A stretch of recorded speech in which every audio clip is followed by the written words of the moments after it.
If you have an idea that you genuinely think is good, don't let some idiot talk you out of it.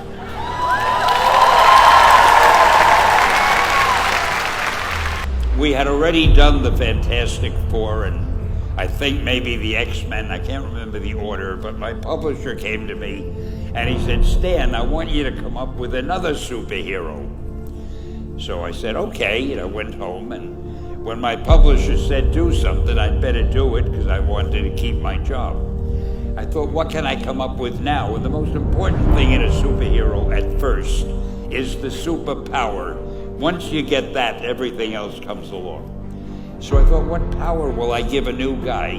And I saw a fly crawling on the wall. And I said, hey, if I could get a superhero that could stick to walls and crawl on them, man, that would be cool. So I thought that was good. Now I needed a name. So I thought, well, let's see, Fly Man, Mosquito Man. I got down to Spider-Man. Spider-Man. It just sounded dramatic. So, okay, I had my hero, I had his power, his name, and then I figured just for fun, I'm going to give him personal problems. Because except for you people who are that your lives are perfect, but most other people have personal problems. And then I thought I'd make him a teenager, because there were no teenage superheroes that I knew of at the time.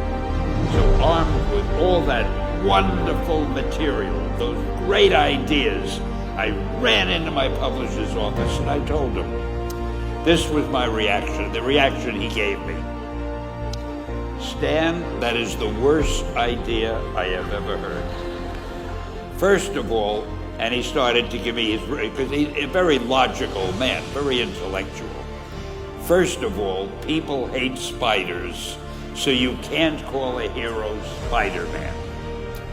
You want him to be a teenager? Teenagers can only be sidekicks.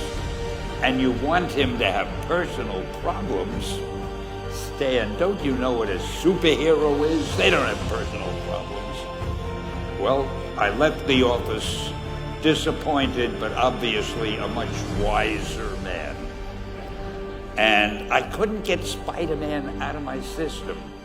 So we were about to kill a magazine. I think it was called Amazing Fantasy. It wasn't selling well, and we were sending the last issue to press. When you do the last issue of a magazine, nobody cares what you put in it because the book is dying. Just to get it out of my system, I put Spider-Man in Amazing Fantasy, feature him on the cover, forgot about it. A month later, all the sales figures came in. My publisher came racing into my office. Stan, you remember that character we both loved so much, Spider-Man? He said, let's do him as a series. Now, why am I telling you this? Besides the fact that I have to kill a little time. If you have an idea that you genuinely think is good, don't let some idiot talk you out of it.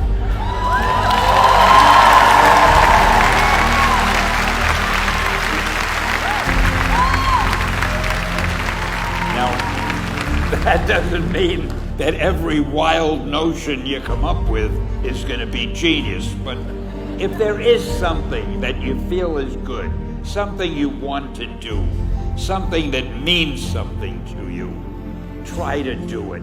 Because I think you can only do your best work if you're doing what you want to do, and if you're doing it the way you think it should be done. Just do your thing, do it as well as you, that's the important thing. Don't shirk. Whatever you do, give it your best shot. You'll be glad you did. Excelsior!